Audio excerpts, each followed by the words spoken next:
ကျက်ဥပြုတ်ဟာခန္ဓာကိုယ်အတွက်အလွယ်ကူဆုံးနဲ့အာဟာရအရှိဆုံးအစားအစာတစ်ခုပါအစာအိမ်ထဲမှာကျက်ဥပြုတ်ရဲ့ပရိုတင်းဓာတ်တွေဟာစနစ်တကျပျို့ကွဲစပြုလာပါပြီဦးသိမ်ကနေတဆင့်တင့်ကြွက်သားတွေစီကိုလိုအပ်တဲ့အာဟာရတွေပေးပို့ဖို့စုပ်ယူနေပါတယ်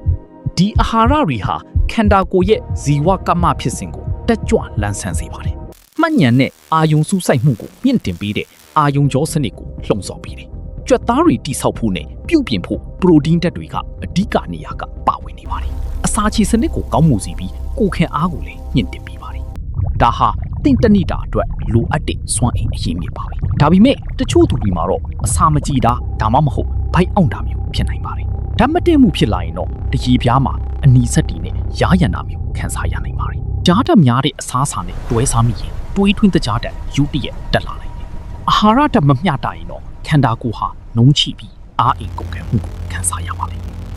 ကြည့်ရှုသူအားလုံးကိုကျေးဇူးတင်ပါတယ်ကျတို့ရဲ့ channel ကို like and follow လေးလုပ်ပေးခဲ့ဖို့မမေ့နဲ့အောင်နော်